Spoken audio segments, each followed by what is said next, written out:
Hi, Naval Petronella. Hope everyone's doing well. This on the screen is my baby Abby. She's 5 years old. She's like one of the little loves of my life. And I put her up as a picture because sometimes I think of XRP like a sleeping baby. And that's what she pretty much does all day. She sleeps. She's just cute. That's her job. So, and that's the only picture I could find anyway. I had nothing else to put up. So since XRP's been pretty low, the price has been pretty low for a long time, and I haven't been able to buy any. I've been racking my brain for months, trying to come up with more creative ways to buy it again. And then last month, when I lost one of my jobs, I was like, no, not now. This is the perfect time to buy it. And then I thought, oh, I know, I'll just cash out my 401k. I don't need that. And they can just give me a penalty. I don't care. So I called Wells Fargo all, assumptive. And I said, yeah, I'm just going to cash this out now. And they said, no, not unless you're 108. So for 2 months, I've been calling Wells Fargo every chance I get, like looking for, there's got to be an angle, and asking them like how I can get it out of their system. So I've been like writing letters, and I spoke to probably about more than 10 people, but they told me, you're not sick, no one's dying. So there's really no qualifying medical life event and no medical treatment plan. So no, the answer is no. So I thought, oh, you want a qualifying event? I'm sure I can find one. Like I'm sure maybe I need some work done. I'm going to find out. So at that time, I'm still watching XRP, go lower and lower. And then, of course, due to the economy, I see my 401k balance also dropping substantially. And I was like, what is happening? What am I doing in California? Like the most expensive state ever. And what am I doing with my life? What is life? So it just drives me crazy because it's like the money was right there, like in their virtual vault. And the only thing standing between me and the 401k are pretty much mortals. And mortals are fallible. And even the mortals that are the IRS people, the people that say that you can't because that's the law, I always think there has to be another way. So I really don't even like the idea of a 401k, but unfortunately I let one of my friends talk me into it, and I've been regretting it ever since. I should have read the fine print, which says something like, we're going to keep an iron grip on this until you are on your deathbed, and that we determine that you'll be eligible. Thank you very much. And by that time, the economy will probably have changed to the point where you won't recognize it and fiat will no longer be in existence. And how do you like that? It's very unsettling, to put it mildly. But when I make my mind up about something, I really, I don't let it go. So I kept saying, we're going to figure this out, we being me. And I had to figure something out to work around it. And meanwhile, the price kept dropping, and I was like, oh, come on. And my friends were telling me, they're never going to release it to you. So just get that idea out of your head. And I told them, look, the difference between you and me is that one of us lives in the realm of possibility. You just watch me. So I kept trying, and then finally I burnt out on it, and I said, screw this. And I just did what I always do when I'm out of options. I just give stuff away. I think it kind of changes up the dynamic a little bit. So I just found someone that was much less fortunate than I am and just gave her mountains of stuff. I was like, take it. I don't need half this stuff anyway. I think it's like an energetic thing. I don't know, but 2 months of this like dry season, nothing working in any area. And then all of a sudden, right after I get rid of all this stuff, I call Wells Fargo again, like, hey guys, it's me, because we're on a first name basis. And the rep was like, oh, well, actually, there's one thing that you can do. You would just have to exhaust the loan option first. But so you would just essentially take a small loan out on the total, and then we'll release the rest of it to you. I was like, do you think you could have told me this magical formula like last month or maybe the month before that? But the bottom line is they're going to send it to me, and it is a miracle. it's the universal law of return, I think is the law that corresponds. And I'm not saying that this is connected to this, but right after I gave all this stuff away, that happened, and then right after that, I started getting multiple job interviews coming up in the next 2 weeks. I just had one, and so I have 3 more. And then on top of that, someone in my family was like, "Hey, let me send you some money, please. Just let us do." And normally they know that I never accept money from them, but that happened. And then right after that, one of my girlfriends was like, "Hey, I know your life is in total disarray." I was like, "Well, thank you for reminding me." And she said, "I know you've been trying to leave the state, so I think what you should do is go get a place with me in Florida for a little while. And then if you don't like it, you can always leave." And then I had to call my family and say, "Look, just tell me the truth. Are there any intelligent people in Florida? Because I need to know." And one of my brothers was like, "Yeah, I can confirm that. There are some." So if you're trying to get your 401k out early for any reason, just take a small loan and then pay it back. And then maybe they'll release it to you. And then you'll have so much extra XRP if that's what you're going for. You won't know what to do with yourself. Do it now, though, if you're going to, because prices like this, not going to last. Yeah, so if you're into that sort of thing, I think there's going to come a day, not too distant future, when all the cryptocurrencies that are left standing anyway, they're going to be too expensive to buy them up like we can now, like they're Pop-Tarts. It's going to be like a big virtual shopping mall. Then everybody, people that are using crypto for everything by that time. Crypto is going to be such a household term, no one's even going to call it crypto anymore. They'll just call it money, or they'll have some other stupid name for it on social media or something. And people are going to be buying everything probably digitally, like on their phones. There might not even be fiat anywhere to be found in the next few years, maybe the next 3 years, 5 years, I don't know. And then you'll say to yourself, "I am so glad that I built that mountain of XRP years ago." And everyone you know is going to make you tell them the story again and again about how you bought so much of this stuff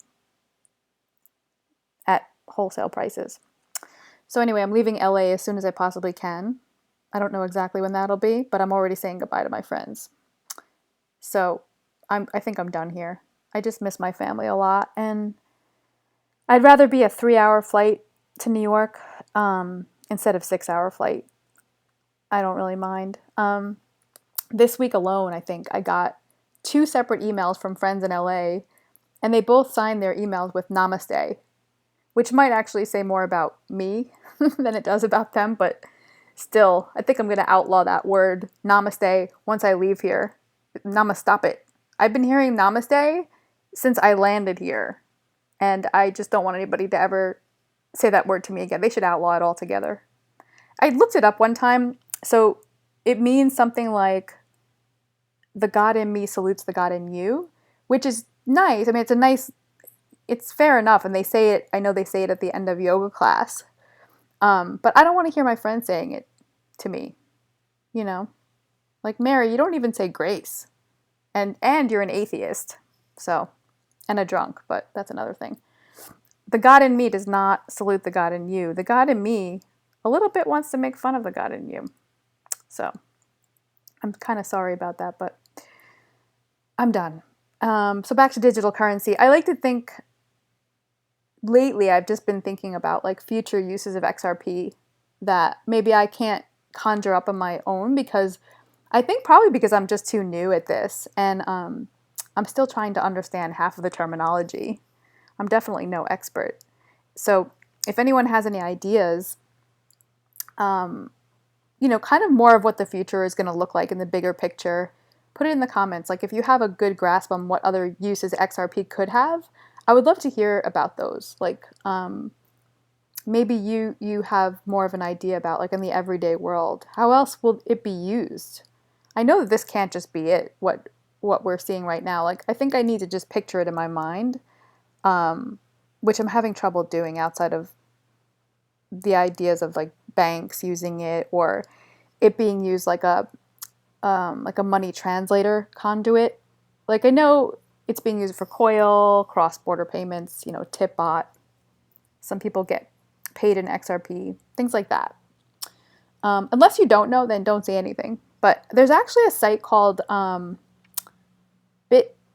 I think it's bit.tube, where if you're creating content, like let's say you're creating content here on YouTube, you can just duplicate your work and move it to BitTube pretty easily. And if you are a monetizer, you can get paid in crypto on BitTube based on, I think, what you watch or what you post.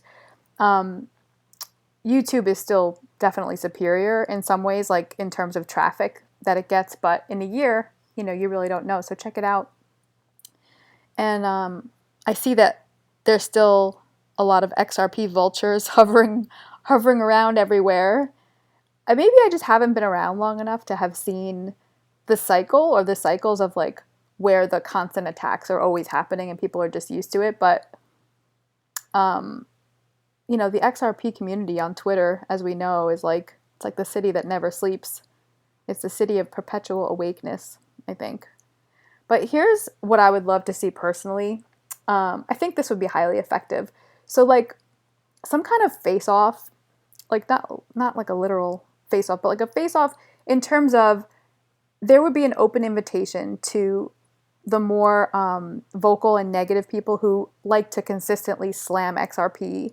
And they just put a lot of that out there, you know, and just maybe cite the reasons why you think it's a fail, right? So either Ripple as a company, because I hear a lot about that, or just XRP in general, or both. And you would just bring your best arguments and all of the key data points as to why, honestly, like why you believe XRP is useless or flawed in some way. And then what you could do is like you would show up to an online live streaming panel with other supporters that believe like how you believe. And then there could be a counter panel of XRP proponents, and then they would address all the points that you bring up, right? So instead of hurling random one-liners and insults on social media that just kind of get lost in translation, it could be really productive and conducive, I think, to everybody. And so the idea would be that you could still be heard, you could still talk, you know, as much shit as you want, and then every idea that you had could be listened to, you know, taken apart, could be looked at from different angles, could be deconstructed, and then, you know, just kind of like addressed in real time in a live stream chat. So then both sides could, you know, ahead of time could get support from people. And people could vote in the chat about it. That would be intelligent to me. And it would be kind of like an honest and well-rounded set of ideas from thoughtful people that are thinking, you know, and maybe that would squash some of the useless attacks. Or maybe not, I don't know. But I think that could be a nice happy medium. And educational, which I'm all for. So if you hate XRP or you hate Ripple, and you want to do a panel of some kind, email me and I'll find a way to set it up for you. And, you know, just as far as ideas are concerned, as it turns out, I think there are 9 types of intelligence overall. There might be more, but I think there's 9 solid ones. And you might fall into a couple. I think some people fall into quite a few of them. And I know, I mean, facts are facts, right? But I do think sometimes we forget that not everyone processes information in the same way, and not everyone comes at things from the same angle. So if you're new here and all of the information that you've been seeing, you know, that you're reading, everything around you, if it just seems really overwhelming, it's probably because it is. So just take your time and remember that once you really start to navigate how crypto works, and that, you know, like in your own way and in your own time, then you can start to explain it to other people in your life, you know, in the way that only you can explain it. And then that's how this thing grows. There's a guy that I know, and he keeps telling me I need to learn technical analysis. And I told him that's never going to happen because my brain doesn't work that way. I understand actual usage of things. That's what I understand. Like I understand people, some of them. And tangible proof of things happening. That I can understand. You know, things that I can see. I'm currently coaching this guy who just left the priesthood after like, I don't know, it was 30 years or something. So he might have like spiritual intelligence. I think I might have to check the list. Actually, I have. Here it is. This thing, intelligence types. So this guy's been a priest for like 30 years and he's trying to figure out what to do. And, you know, I always tell my company, you know, feel free to assign me salespeople because they're really easy to work with because they're very motivated. And also, I will take any addicts, alcoholics, ex-convicts, or clergy. So I get a lot of those. So this guy, this priest, you know, he would be, I guess, well, spiritual intelligence. I don't know if that's on here. But anyway, he tells me, you know, I'm really freaked out. It's been so long. I don't know if I can do anything else. And I'm like, yeah, but how many people can actually say on their resume that they have a direct connection to like God? And plus you have fundraising. So that's a useful tool. So use what you have, essentially. And so like on here, you know, there are people that express their intelligence through music or art, you know, science. There's a math one. Or being hands-on, like blacksmiths. I don't even know if we still have blacksmiths, but that used to be a thing. We'll just say people that can build things with their hands. One of my brothers builds Harleys, so he restores them and he does this really beautiful detail work, like paint work on them, and it just comes out gorgeous. But I think it's really important to honor the type of intelligence that you have personally because that's how you're going to reach people that are going to resonate with what you have to say. You know, there's a reason that there's always going to be a need for, I don't know, bus tour guides or, you know, geologists or DMV workers. Everybody has a skill set or two or three, but those same people wouldn't necessarily do as well if you switch them up and, you know, switch their roles with each other, right? Like there's no way that I could be a math teacher. It's never going to happen in a million years. I think that's why kids that are like probably the most antisocial in high school, they often win all the academic awards because, you know, you have less of one and more of the other. That or they become psychopaths. I don't know, one or the other. But I always thought this was really interesting. Like spatial, some people are very spatially connected and aware and adept. That's my least, like I can't find my way out of a box. Naturalist, musical. I mean, there's so many. Bodily, linguistic.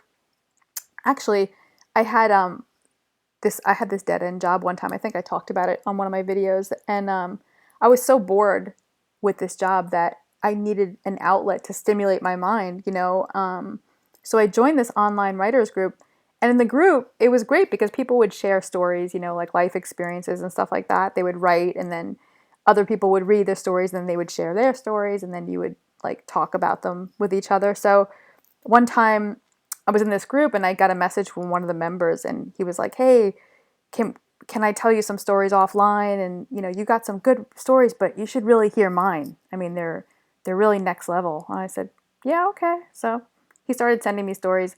And it turns out he was like a big porn star I think in the 90s or something. And he had a really funny stage name. I probably shouldn't say it because it might give him a bad name if that's possible. But so I'll just call him Pile Driver. So his name was Pile Driver. And he told me all kinds of stories, like in graphic detail. He was with a lot of girls, let's just say. And he was in a lot of movies. And so he would say, like, go look up this title, look up that title.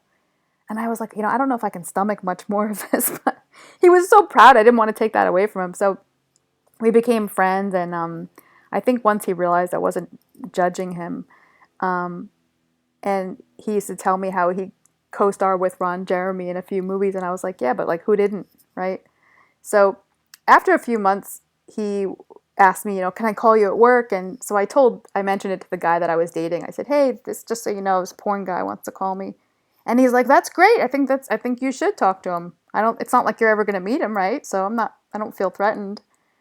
And then he asked me, you know, well, what do you like about him? And I said, well, I mean, he's a writer. I like that. You know, he has some good stories, definitely.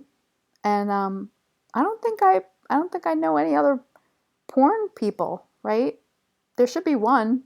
So I really like the idea of mixing two things that shouldn't go together, you know, things that would normally just be very awkward, to see what the third thing is that comes out of those two things. I think that's one of my favorite ideas, is just mixing and morphing two things to see what comes out of it. So anyway, I let him call me at work, and then um, he found out that I was half Italian, so he started singing me like Sinatra over the phone. I was like, "What is going on exactly?" But it would help me get through the day, and so then he would write poetry, and so just I think he just wanted someone to bounce it off of. And I realized, you know, he wasn't very pornish at all. I don't know what other kind of intelligence he had, because his life pretty much centered around that. But that was like, I guess, bodily kinesthetic is what it's called. And then one day he wanted to meet in person. He wanted to meet up. So I said, well, let me tell the guy that I'm dating. So I said, hey, he wants to meet me. And he said, yeah, I think that's a good idea. I think this is the time you should just get it out of your system. And I said, get what out of my system? I don't like the guy. And he's like, I know you. You're very curious. So just meet him. I said, oh yeah? Well, what if I like run off with him? He's like, that's not going to happen. I said, but it might. He said, I've seen his writing. It's not going to happen. So I told the guy, okay, look, I'll pick you up because you don't have a car. And I'll bring you to Venice Beach where I live, and we can just hang out on the beach. Which it turns out that beach, my boyfriend lived on the beach, so he'd be able to see us out the window once we got there. So I go to pick up the guy in the valley, which is like the hottest place on earth, and he walks over to the car, and he's wearing like this long sleeve, crinkly, like tracksuit that like makes noise when you walk. It's like it sounds like when you open a candy wrapper. That's what he sounded like when he was walking toward the car. And he's holding a tennis racket. So I'm like, where exactly are you going with that racket? And he said, well, I'm married. I told my wife I was going to go play tennis. I had to tell her something. I said, you're married? Well, what are you doing? And you think you're going to play tennis in that heat with that outfit? I don't think that's ever going to happen. I said, we're just going to go to the beach. So put the racket away. So we go to the beach, and I don't know what I was expecting, but he was a little awkward. Like, I don't know what I was expecting, like more of like, I don't know, a big porn guy, but he really wasn't. He just looked he just looked sad, a little bit sad. And I kept trying to picture him alongside someone like Ron Jeremy, but I just could not see it in my mind. So we sit on the beach, and like within 20 minutes, he's like, wow, it's really hot here. And he was like sweating pretty bad. I said, well, yeah, it's a beach, you know? Who told you to wear a plastic tracksuit to the beach? So I felt bad because his face was getting really sunburned. So I said, look, let's just go eat. So I took him to a diner. And so we're just sitting at the diner, me and this pile driver. And he has like this bright red sunburn on his face, which I felt like was my fault. So I was like, well, now what? So now what do we do? What do you want? And he's like, well, there's an idea I've been tossing around. So I'll share that with you. And I said, what? What's your idea? And he said, I want to get back into the porn industry. I'm like, all right, well, what do you want me to do about it? And he said, I want you to be my camera person. I'm like, oh, okay. Is that what we're doing here? So I said, I don't know what to say. Like, I literally did not, I was speechless. And he said, well, what do you think? I said, I'm just trying to work out the logistics in my head of what, like, how that would exactly fit into my current life. Let me talk to my boyfriend about it. But I'll definitely think about it. He's like, he's probably not going to think that's a good idea. I said, well, let me ask him. So in my mind, I was thinking, is this all he can do? Like, I wanted to help him come up with another plan. Like, it just didn't seem like at his age, at this point, I mean, I guess porn doesn't care, right? They'll take anyone, but it's, I just felt like there was something else that he should be doing. So I told my boyfriend about it, and he's like, he doesn't want you to be the camera person. He wants you to be in it. He's like, that's his end goal. I said, no, I don't think that's the case. I mean, he hasn't seen my work, so to speak. So anyway, I decided against it. I didn't think there was really anything left to salvage from this friendship. And there was really no like redeeming, like we couldn't be partners in any way. Like I don't know what we could have done. So that was the last time I saw him or spoke to him, and him and his bodily intelligence. I just really hope to God that he has a backup intelligence plan. I don't see this second one working out. But anyway, I would say that, just be sure that you don't let your intelligence or your intelligence learning type limit you to the extent that you do something like you cash out because you're not quite sure what's happening, unless you want to. I mean, my opinion is that if I'm seeing a lot of people acting impulsively out of just kind of being short-sighted, because things are not spiking yet. The prices aren't going up, but that's happening not just with XRP, it's with everything. I think you're going to regret that, in my personal opinion. No one knows exactly how this is going to pan out and in what way and exactly like what timing. But I would say if you ever believed in what Ripple was doing with XRP, then I'd imagine that you would still believe in that. So just really think about it before you go selling anything.